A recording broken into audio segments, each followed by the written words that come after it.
श्रीमद्भगवद गीता चतुर्थ अध्याय। श्री भगवान उवाच इमं विवस्वते योगं प्रोक्तवानम् अहम अव्ययम विवस्वान् मन्वे प्राह। क्या है आगे? मनु इक्ष्वाके अब्रवीत। इसका अन्वय कीजिए। सुदेवी दीदी आप कीजिए।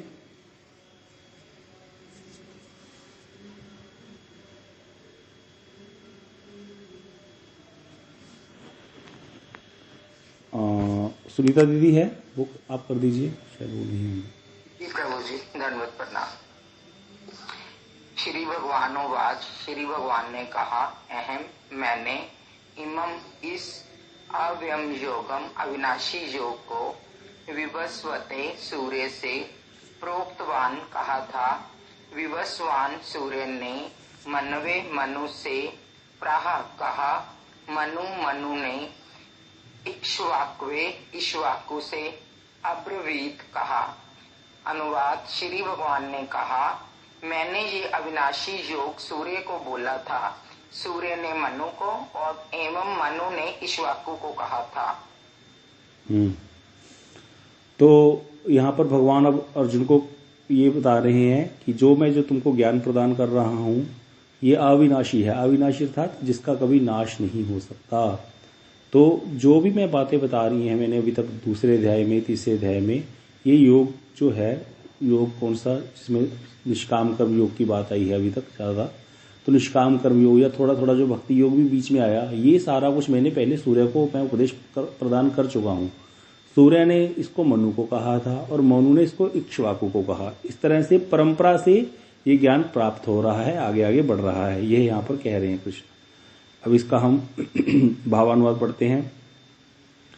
यहां पर इस चतुर्थ अध्याय में श्री भगवान ने अपने आविर्भाव का कारण, अपने जन्म कर्म की नित्यता और ब्रह्मविद्यादि ज्ञान के उत्कर्ष का वर्णन किया है। ये ब्रह्मविद्या क्या होता है इसको हम समझेंगे। भगवान अपने आविर्भाव का कारण कि मैं क्यों उत्पत्ति मेरी क्यों होती, मतलब मैं क्यों अवतार ग्रहण करता हूं, इसका भी भगवान उत्तर देंगे। और अपने जन्म कर्म की नित्यता की, भगवान के जन्म और कर्म जो है वो नित्य हैं। ये क्या चीज हुई? जन्म कर्म नित्य का अर्थ है कि हमारा जन्म और कर्म नित्य नहीं है। जो बद्ध जीव है उसका जन्म कर्म कैसे होते हैं? वो कर्मों के बंधन के अनुसार होते हैं। हमारा जो कर्म है वो उसका फल हमको भुगतना पड़ता है, सुख दुख। भगवान का वैसा वाला नहीं है, इसीलिए भगवान ये बात कह रहे हैं। और जन्म मेरा नित्य है। तो इस तरह से ये सारा हम आज समझेंगे इसको, इस पूरे अध्याय में, चतुर्थ अध्याय में। तो यहाँ पर इन दो अध्यायों में आगे जो है इमम इत्यादि से निष्काम कर्म के साध्य ज्ञान योग की प्रशंसा कर रहे हैं कि जो हम निष्काम कर्म का साध्य होगा, क्या प्राप्त होगा निष्काम कर्म से? साध्य क्या है? हमने पढ़ा था ना लेटर के हिसाब से, क्या प्राप्त होता है निष्काम कर्म का आश्रय ग्रहण करने से? हाँ, चित्त की शुद्धि। और चित्त की शुद्धि मतलब ज्ञान योग की तरफ प्रवेश करता है। लेटर में था ना, पहले सकामी, फिर निष्काम कर्म योग, फिर ज्ञान योग, फिर ध्यान योग, फिर भक्ति योग। तो अब उसका साध्य क्या हो गया? निष्काम कर्म का साध्य क्या होता है? निष्काम कर्म योग का ज्ञान योग। तो उसकी प्रशंसा करेंगे। अब ज्ञान योग की बातें आएंगी क्योंकि ये सारे अध्याय ही वैसे हैं। तो इसीलिए अब ये क्रम से भगवान बता रहे हैं कि कैसे कैसे जीव जो है बढ़ सकता है आगे। पहले देखो, तीसरे अध्याय को भी हम अच्छे से चर्चा करेंगे एक दो दिन में।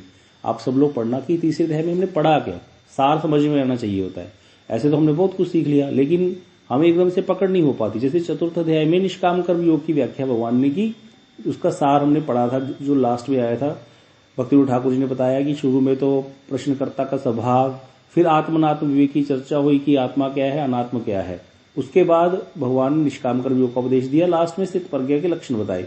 इस प्रकार से चतुर्थ अध्याय का सार यही था, सारा आ गया था। अब तीसरे अध्याय में क्या हुआ था उसको हम चर्चा करेंगे। आप लोग एक दो दिन पढ़ो, फिर हम इसको डिस्कस करेंगे। ये नहीं है कि हमें कुछ, पहले भी बताया था कि सिलेबस पूरा करके एकदम से आगे बढ़ते जाना है।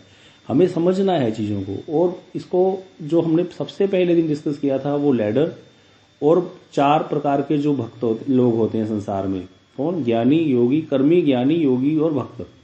उसका क्या क्या अधिकार है, क्या क्या चेष्टाएं होती हैं, क्या क्या उनको प्राप्त होता है, ये सब हमने डिस्कस कर लिया था पहले ही। इसको भी दोबारा बीच बीच में डिस्कस करते रहेंगे। अगर किसी को समझ नहीं आया तो बिल्कुल निसंकोच होकर के पूछिए, क्योंकि अगर वो क्लियर नहीं है तो हमें कुछ भी समझ में आएगा नहीं।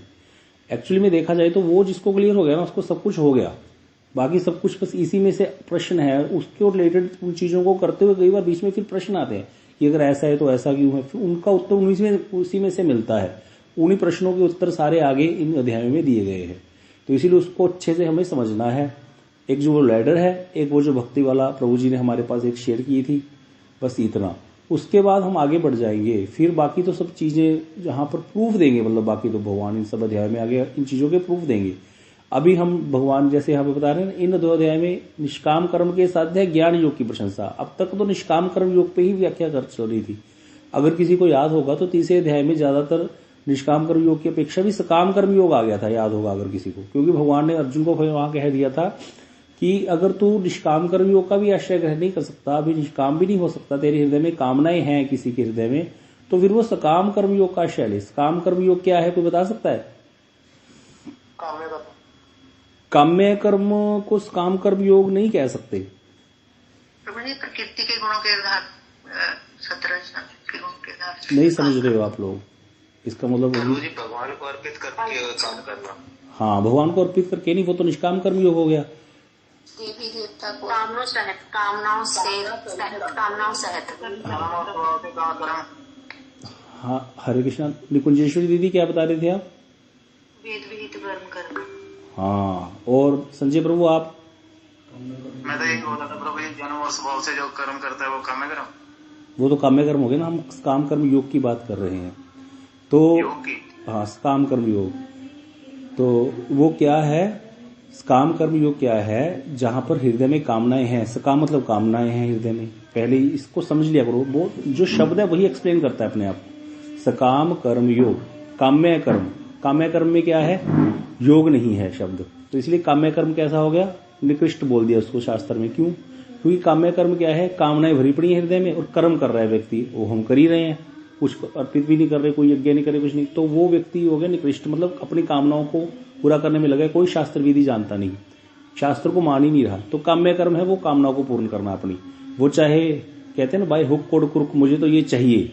अब वो अच्छे तरीके से मिल जाए तो ठीक है, नहीं तो फिर हम वही टेढ़ी उंगली से निकालना भी जानते हैं, सीधी उंगली से निकल गया तो ठीक है। ये है कर्म भी करता है, उसमें विकर्म भी करता है, सब कुछ कर रहा है, मतलब वो शास्त्र विहित नहीं है। लेकिन जब योग शब्द आ गया तो वो शास्त्र विहित आ जाएगा। लेकिन जुड़ना यहाँ पर भगवान से नहीं है, योग शब्द का तो जुड़ना होता है, लेकिन ये इनडायरेक्टली भगवान को जुड़ रहा है। इसका उत्तर देगा कोई? इनडायरेक्टली भगवान को कैसे जुड़ रहा है ये?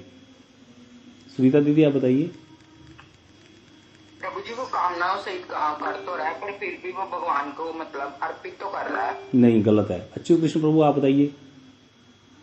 प्रभु जी वो देवी देवताओं की आराधना कर रहा है, वो हाँ, समझो, वहां पर देवी देवताओं की आराधना कर रहा है, देवी देवताओं को दे रहा है, क्योंकि भगवान ने क्या बोला अर्जुन को? अगर तू निष्काम नहीं हो सकता तो तू कामना से युक्त होकर कर्म कर। ठीक है, ये तीसरे अध्याय में आई थी बातें। तो फिर कामना से युक्त होकर करेगा तो फिर मैंने क्या कर रखा है? भगवान कहते हैं ब्राह्मण और देवताओं को नियुक्त कर रखा है। देवता क्या करेंगे? उनको मैंने अथॉरिटी दे रखी है कि आप यज्ञ का हिस्सा ग्रहण करो, यज्ञ करेंगे मनुष्य, वो यज्ञ का हिस्सा आप ग्रहण करो, उसके बाद आप उनको इच्छित फल प्रदान करो। तो कामना को पूर्ण करने का तरीका हो गया ये कि यज्ञ करेगा व्यक्ति, यज्ञ से वृष्टि होगी, वृष्टि से अन्न होगा, अन्न से प्राणी होंगे, प्राणी फिर दोबारा यज्ञ करेंगे, यज्ञ से फिर अन्न होगा, ऐसे करके देवताओं को अपना भाग मिलता रहेगा। ये भगवान कहते हैं मेरे द्वारा निर्धारित है। ब्राह्मणों को पता है क्या बोलते हैं इस धरती पर? भूदेव। ब्राह्मण धरती के देवता हैं, इसीलिए ब्राह्मणों का इतना सम्मान है।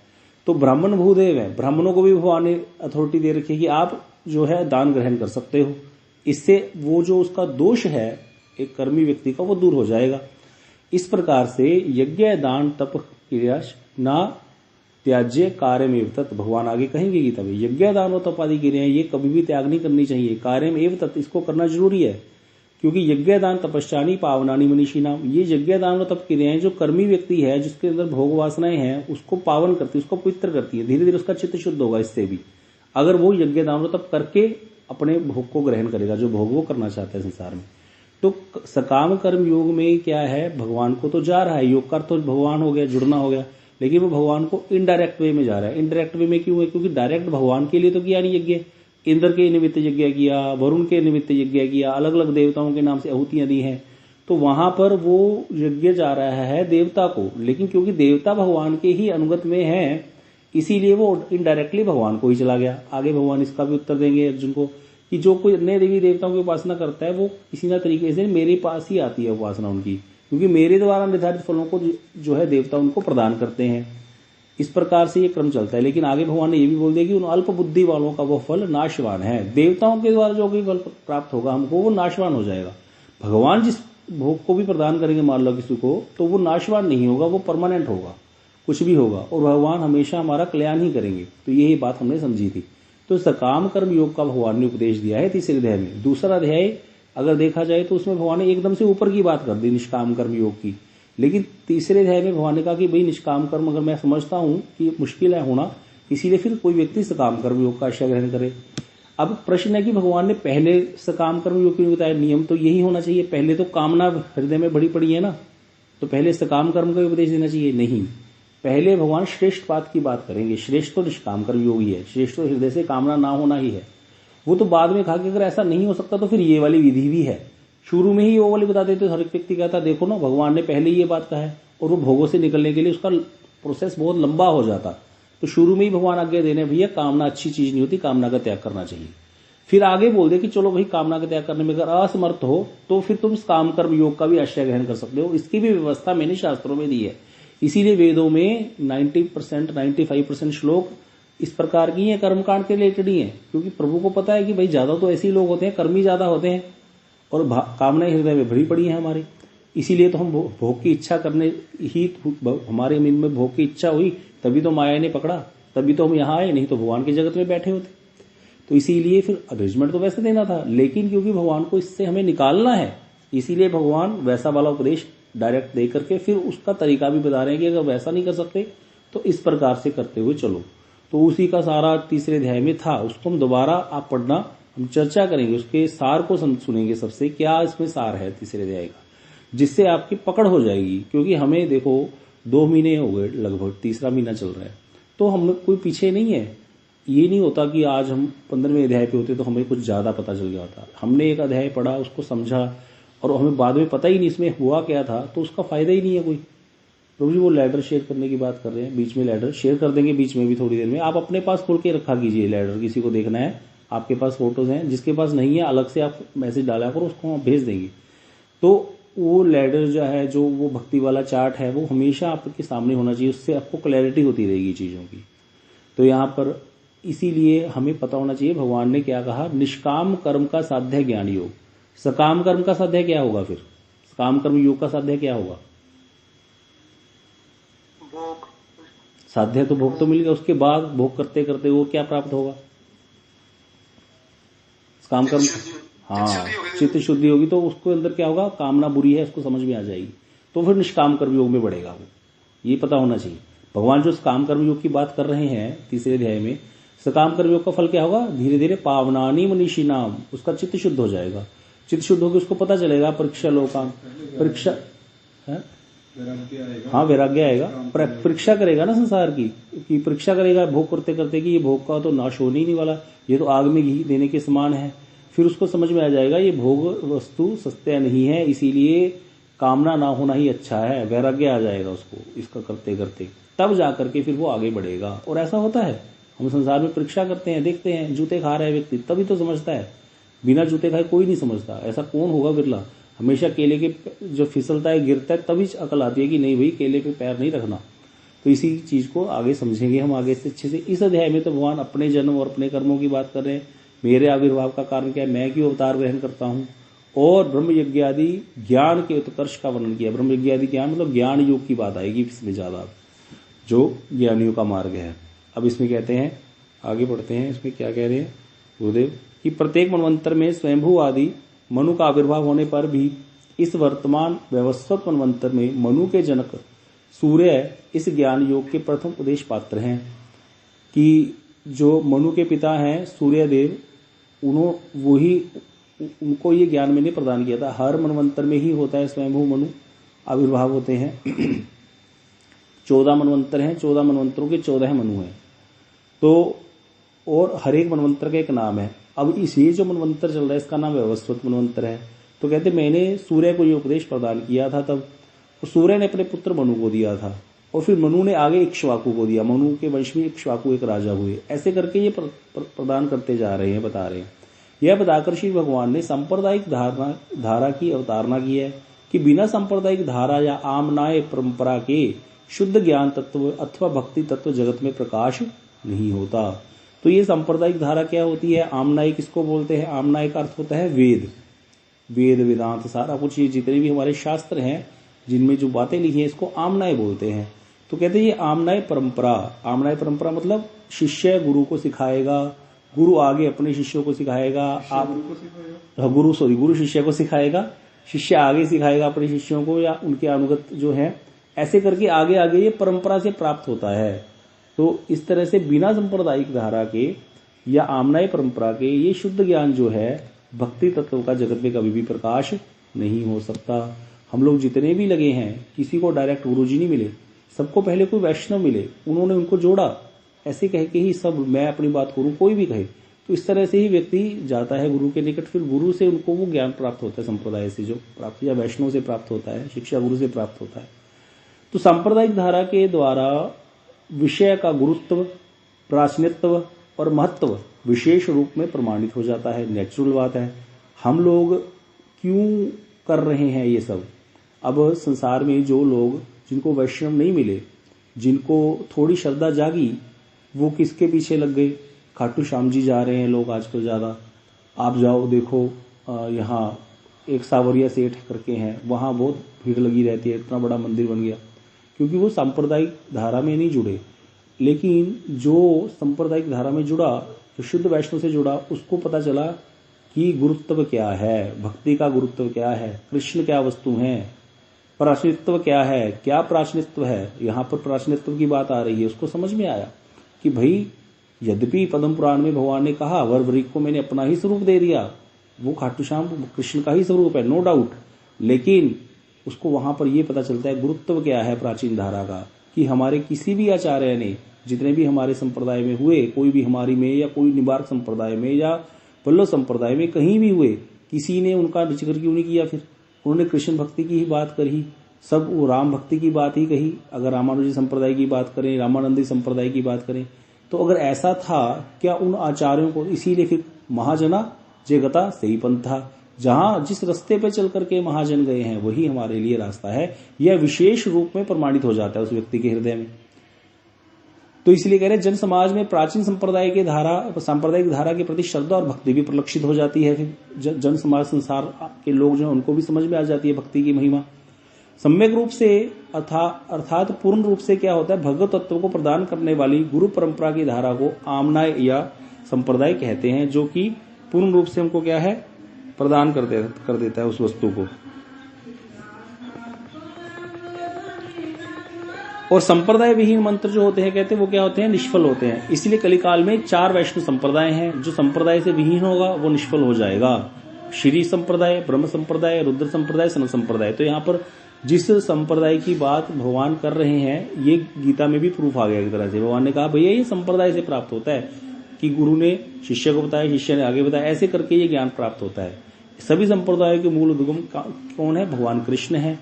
कृष्ण से ही भगवत धारा जगत में प्रवाहित होती है। तो इसीलिए यह बता रहे धर्मम तो साक्षात भगवत परिणीतम, कि भगवान द्वारा ही इसको बताया गया है अपने तक पहुंचने का रास्ता। भगवान श्री कृष्ण ने सर्वप्रथम सूर्य को गीता में उल्लिखित ज्ञान का उपदेश दिया था। ये अर्जुन को जो ज्ञान प्रदान कर रहे हैं भगवान, ये पहले ही, ये नहीं है कि अभी ये न्यूतन है जो 5,000 वर्ष पहले ही भगवान ने अर्जुन को दिया। ये तो नित्य है ज्ञान, लेकिन ये समय के फेर से थोड़ी थोड़ी देर बाद लुप्त होता रहता है। फिर भगवान किसी को भेजते हैं, किसी की तरीके से ये ज्ञान दोबारा पृथ्वी पर आ जाता है। इस तरह से भगवान अर्जुन को कह रहे हैं कि तुम ये मत समझना कि जो तुमको मैं बातें कह रहा हूं ये तुमको पहली बार कह रहा हूं, ये पहले भी मैं सूर्य को प्रदान कर चुका हूं। विश्वान सूर्य को मैं गीता में, मैं इसको ज्ञान को, गीता वाले ज्ञान को दे चुका हूं। सूर्य ने इसको मनु को दिया, मनु ने इसको इक्ष्वाकु को दिया इस ज्ञान को। अतः यह प्राचीन एवं विश्वसनीय धारा या संप्रदाय है, जिसमें अब तक यह दिव्य ज्ञान संरक्षित है। बीच बीच में क्या होता है? छिन्न भिन्न हो जाता है। जैसे भारत में 200 साल पीछे मुगलों का काल रहा, 200 साल की बात छोड़ो, आज से 10-20 साल पहले आप सोचो हम लोगों को कितना पता था, आज की डेट में कितना लोग हिंदुत्व की तरफ बढ़ रहे हैं। साधारण जन समाज की बात भी करें तो कितना फर्क पड़ गया है। एक समय होता था वृंदावन में कुछ खाने को नहीं मिलता होता था। अगर आपका कोई सिस्टम नहीं है, आप किसी आश्रम इत्यादि को नहीं जानते थोड़ा बहुत, तो आप जनरली वैसे वृंदावन घूमने आ गए सीधा दर्शन करने, तो आपको कुछ खाने को नहीं मिलेगा। 1-2 ढाबे मात्र होते थे, हमने देखा हुआ है ये समय। और अभी आप देखो वृंदावन में कितना कुछ है ऑप्शंस, और बाहर कितने प्रकार के, आप किसी भी हिंदू हमारे स्थान पे चले जाओ, पहले कभी लंगर इत्यादि नहीं होते थे। आज लोग कितना जाग गए हैं, कितना फर्क पड़ेगा। क्यों? क्योंकि ये बीच में जो छिन्न भिन्न हुआ फिर दोबारा प्रकट हो गया लोगों के हृदय में, वो भावना देने वाली, सबको जोड़ने वाली भावना। अब है ऐसा, सबको पता लग रहा होगा। आज से 20 साल पहले ऐसे नहीं था। तो इसलिए क्योंकि वो जैसा प्रभाव होता है, जैसा राजा होता है, वैसा प्रभाव प्रजा पर आ जाता है। यथा राजा तथा प्रजा। राजा ही नास्तिक है, राजा ही सेकुलर बन के घूम रहा है, तो प्रजा भी वैसी हो जाएगी। राजा भक्त है, तिलक लगाता है, प्रजा के अंदर भी भावनाएं आनी शुरू हो जाएंगी। ये अपने आप से होता है सब चीजें। तो इसलिए कहते हैं बीच बीच में छिन्न भिन्न हो जाता है यह ज्ञान, फिर व्यवस्था को भगवत व्यवस्था से पुनः इस जगत में प्रकट होता है दोबारा। इसी गुरु परंपरा की धारा में श्री विश्वनाथ चक्रवर्ती ठाकुर जी आए हैं, श्री बलदेव विद्याभूषण जिनकी हम टीका पढ़ रहे हैं। महाभागवतों ने इस दिव्य ज्ञान की अनुभूति कर, इस दिव्य ज्ञान की व्याख्या करके जनसाधारण में इसका प्रचार किया, हम सबको समझाया। अब हम जो बात कर रहे हैं, अगर हम देखा जाए, आपको बताया कि एक क्रम मुक्ति का मार्ग है, एक सद्या मुक्ति है जिसमें हम भगवान का भजन करने लग गए डायरेक्ट। तो ये तो एक नाम हमने अपना दे दिया, लेकिन यहाँ कहीं लिखा वर्णन किया क्रम मुक्ति है, ये सद्या मुक्ति है। क्रम मतलब क्रम से आगे बढ़ना, लेकिन यहाँ पर इसको पढ़ के पता चल रहा है ना, अभी बताया कि इसमें निष्काम कर्म योग का फल ज्ञान योग में चलेगी, जो उसकी बातें होगी। तो ये क्रम से आगे बढ़ रहे हैं, इसलिए इसको ऐसे बोल दिया, बोलने में कोई दोष भी नहीं है। लेकिन अगर हम भगवत भागवतम में पढ़े उस ग्रंथ में, तो क्रम मुक्ति का डेफिनेशन ही कुछ और दिया श्री सनातन गोस्वामी पाद जी ने, और सद्या मुक्ति का मार्ग बताया डायरेक्ट वैकुंठ धाम में पहुंचना। लेकिन अब उस चीज को भी हम परमानेंट नहीं मान सकते। क्यों? क्योंकि अन्य संप्रदायों में इस प्रकार का है ही नहीं। वहां पे तो सद्या मुक्ति क्रम मुक्ति का नाम ही नहीं आता। तो ये समझाने के लिए तरीका बता देते हैं संत भक्त कि ऐसे इस प्रकार से, जो वो उस में कथा आती है बृहद भागवतामृतम में, कि एक ब्राह्मण को एक गोप कुमार नाम का व्यक्ति मिलता है। तो वो गोप कुमार बताता है कि मैं कैसे अलग अलग जगह पर गया, पहले मैं स्वर्ग गया, फिर मैं आगे के लोकों में गया, ब्रह्मलोक में गया, फिर आगे गया। तो ये सनातन गोस्वामी जी ने इसको बताया कि जैसे वो अलग अलग लोकों में जा रहा है व्यक्ति भजन करते हुए, साधन करते हुए, तो इसको क्रम मुक्ति कहते हैं। जहाँ पे सब लोगों को पार करते हुए वैकुंठ में पहुंचा। वो वैकुंठ में पहुंचने पे भी उसको शांति नहीं मिली, आनंद नहीं आया। फिर जब गोलोक में पहुंचा तब उसको अच्छा लगा। और कोई कोई ऐसा है जो डायरेक्ट गोलोक में पहुंच गया इस कथा को सुन करके, उसने बातें सुनी ही नहीं बीच की। जैसे कि हम छीत स्वामी जी का प्रसंग सुन रहे थे, तो छीत स्वामी जी ने क्या कहा कि हे प्रभु, मैं तो ये कि आपके पास आंचल प्रसार करके मांगता हूं कि मेरा जन्म ब्रज में हो, मुझे नंद के घर के पास ही जन्म मिले, और वहां पर अहीर की जाति में मैं जन्म लूं, और मैं वहां पर ठाकुर जी की दान लीला की जो हंसी ठिठोली है उसका दर्शन करूं। तो यहाँ पर ये डायरेक्ट उनकी ये सद्या मुक्ति इसको भी बोल सकते हैं, जहां पर वो सीधा वैकुंठ को छोड़ करके भी अधोक्षज भी नहीं चाहते, अप्राकृत तत्व कृष्ण की ही बात कर रहे हैं। तो इस तरह से यह भी एक मार्ग है। इसको यहाँ पर सद्या मुक्ति और कर्म मुक्ति बोल दे कि जैसे अलग अलग लोगों को पार करता हुआ जाए। क्योंकि ज्यादातर तो लोग स्वर्ग की बात ही करते हैं, कोई मर जाता है तो हम कहते हैं स्वर्गवासी जी, और उसके बाद मुक्ति की बात करते हैं। मुक्ति से थोड़ा ऊपर उठ जाए तो व्यक्ति वैकुंठ की बातें करता है, इससे ऊपर तो कोई बात ही नहीं करता। तो इसीलिए उन सबको भी पार करते जो पहुंच जाए उस, इस तरह से यहाँ पर ये कह रहे हैं कि इस परंपरा धारा में अभिषिक्त हुए बिना जड़ विद्या में प्रांगत व्यक्ति भी गीता शास्त्र का यथार्थ तात्पर्य कदापि अनुभव नहीं कर सकता। ये जो परंपरा है इसमें अगर अभिषिक्त नहीं हुए तो जो जड़ विद्या में पारंगत है, अर्थात जिसने इंजीनियरिंग कर ली, डॉक्टर बन गया, बड़े माल इकट्ठा कर लिया, बहुत नॉलेज है, तो वो व्यक्ति भी कभी भी क्या होगा, जब तक ये दिव्य ज्ञान को अनुभूत नहीं कर पाएगा, तो इसकी व्याख्या भी अगर कर देता है, अनुभूति नहीं है, जड़ विद्या पूरी आती है, तो गीता शास्त्र का यथार्थ तात्पर्य कदापि अनुभव नहीं कर सकता। अर्थात इसीलिए ऐसे स्वयंभू व्याख्याओं से बचने की चेष्टा करनी चाहिए। कई लोग अपने आप से गीता की टीका लिख देते हैं, अपने आप श्लोकों की व्याख्या करने लग जाते हैं। उनको लगता है मेरे को तो गीता रटी पड़ी है। क्यों? अब उनको संसार में पढ़ना आ गया, तुमको संस्कृत पढ़नी आ गई, हिंदी पढ़नी आ गई, समझ में आने लग गया, तो उनको लगता है हमें समझ में आ गया। इसलिए गुरुदेव कहते हैं ये परंपरा से प्राप्त होना जो है उसको ही समझना चाहिए, मतलब गुरु वर्गों के मुख से ही सुनना चाहिए, श्रेष्ठ गुरु वर्गों के। क्यों? जैसे हम श्री विष्णु चक्रवर्ती पाद जी की बात सुन रहे हैं, हम उनका संग कर रहे हैं, श्री विष्णु चक्रवर्ती पाद जी का। हम श्री बलदेव विद्याभूषण पाद जी का संग कर रहे हैं, हम अपने गुरु परंपरा का संग कर रहे हैं। ये गुरुदेव के विचार हैं। इससे क्या होता है, कहते तब हमारे को अनुभव आ सकता है। अगर कोई व्यक्ति कहते मेरे को तो नॉलेज है, मैं ऐसे ही पढ़ लूंगा, मुझे समझ में आते हैं गीता की श्लोक सारे, तो वो कभी भी इसका समझ नहीं पाएगा। अब आप देखो, एक श्लोक आया था जिसकी हमारे हृदय चैतन्य प्रभु जी ने व्याख्या की थी कि जैसे दर्पण धूल से ढका होता है, जैसे गर्भ जेर से ढका होता है, जैसे एक और क्या थी, अग्नि धुएं से ढकी रहती है, इसी प्रकार यह ज्ञान आवृत है काम के द्वारा। अब इसको कोई आम व्यक्ति जो ये विश्व चक्रवर्ती पाद जी की टीका ना पढ़े, गुरुदेव की टीका ना पढ़े, तो उसको क्या लगेगा, बस तीनों में यही बता रहे हैं कि ये तीन जगहों से जैसे ढक जाता है वैसे काम जो है, तीन चीजों से जैसे कोई चीज ऐसी काम जो है, काम से ज्ञान ढक जाता है व्यक्ति का।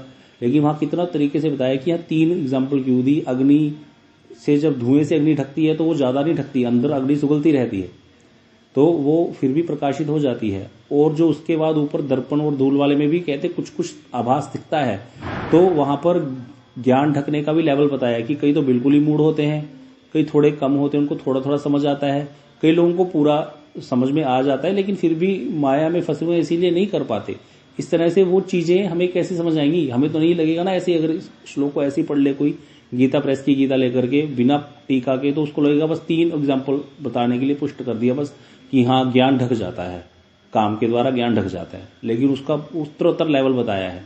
तो ये कभी समझ नहीं आ सकता जब तक हम टीका ना पढ़े। मैंने तो पता नहीं कितने बार पहले गीता पढ़ी थी, कभी समझ ही नहीं आई थी ये बातें। तब ये टीका पढ़ने से ये अच्छे से क्लियर होता है। तो यही यहाँ पर गुरुदेव कह रहे हैं कि अगर वो जड़ विद्या में पारंगत है, उसको नॉलेज है, हिंदी जानता है, संस्कृत जानता है, तो वो इसको कभी अनुभव नहीं कर सकता गीता शास्त्र को। जो स्वयंभू व्याख्याएं हैं, अपने मन से जो व्याख्याएं करते हैं, उनकी ऐसी व्याख्याओं से बचना चाहिए।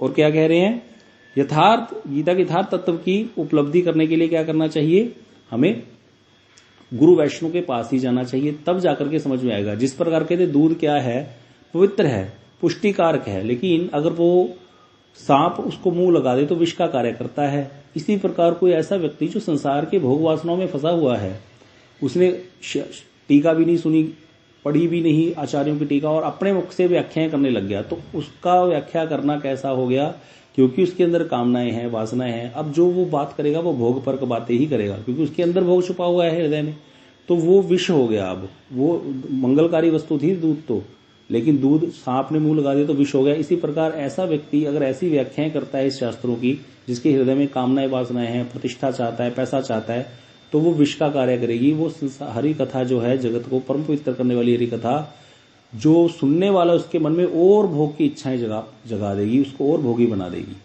उसी प्रकार कहते हैं हरि कथा जगत को परम पवित्र करने वाली होने पर भी जो देहात्म अभिमान युक्त है एवं मायावादी, जो कहता है भगवान का रूप नहीं है, ऐसा कोई व्यक्ति अगर व्याख्या करेगा, अर्थात अवैष्णव के मुख से उच्चारित होने पर विनाश का ही कारण होती है।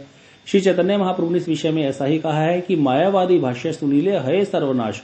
अगर हमने मायावादी भाष्य सुन लिया गीता का तो हमारा सर्वनाश हो जाएगा। हम कहेंगे भगवान का तो रूप ही नहीं है, भगवान तो ज्योति और मैं भी भगवान हूं। तो यही यहां पर समझा रहे हैं।